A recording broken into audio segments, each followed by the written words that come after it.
Hello everyone, কেমন আছো তোমরা সবাই? আজ এই ভিডিওটা একটা জার্নির ভিডিও। সকাল 5টায় গোথেনবার্গ থেকে শুরু হলো আমাদের স্টকহোমের জার্নি।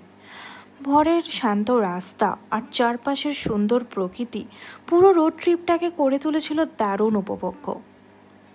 তো মাঝখানে আমরা সার্কেল কেতে ছোট্ট একটা বিরতি নিয়েছিলাম আর কফি আর রিফ্রেশমেন্টের সাথে কিছুটা সময় কাটালাম। রাস্তার দুপাশের সবুজ প্রকৃতি, লেক, শান্ত পরিবেশ যেন পুরো যাত্রাটার একটা সৌন্দর্য বাড়িয়ে দিয়েছিল।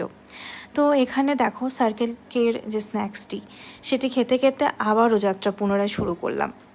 স্টকহোম পৌঁছেছিলাম মোটামুটি দুপুর 12টা-1টার সময়।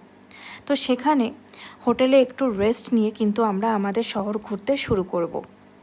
তো আমরা আমাদের হোটেলে লাগেজটা প্রথমে ড্রপ করলাম এবং হোটেল থেকে একটি ম্যাপ নিয়ে নিজেদের মধ্যে ডিসিশান নিয়ে ঠিক করলাম যে পুরো শহরটাই আমরা ঘুরবো লোকাল ট্রান্সপোর্টের মাধ্যমে, তাহলে আরও শহরটার কাছাকাছি যাওয়া যেতে পারে, তাই না? তো ম্যাপটা আমি খুব ভালোভাবে পর্যবেক্ষণ করে ডিসিশান নিলাম যে কোথায় সর্বপ্রথম যাওয়া যেতে পারে। তো ঠিক করলাম যে হোটেলের কাছেই যে ট্রাম স্টপেজটা আছে সেখান থেকে কারেন্ট যে ট্রামটা আছে সেটি ধরেই আমরা সর্বপ্রথম যাব আলভিকে। হ্যাঁ, এখানে যে নিয়মাবলী আছে যে কিউআর কোড স্ক্যান করেই তোমাদের ট্রামে উঠতে হবে। তো এখান থেকে আলভিক যেতে যেতে মোটামুটি 10 মিনিটের মতো সময় লেগেছিল। তো চারপাশের দৃশ্য দেখতে দেখতে ফাইনালি পৌঁছে গেলাম আলভিক।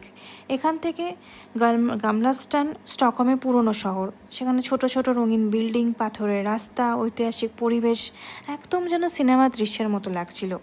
সর্বশেষে ঘুরতে গেলাম রয়্যাল প্যালেস। রাজকীয় আর্কিটেকচার, ঐতিহ্যবাহী বিল্ডিং আর চারপাশের হারবারের দৃশ্য সত্যি চোখে লেগে থাকার মতো সুন্দর। তারপরে সেখান থেকে গেলাম ডার্ক টিউলিপ দেখতে।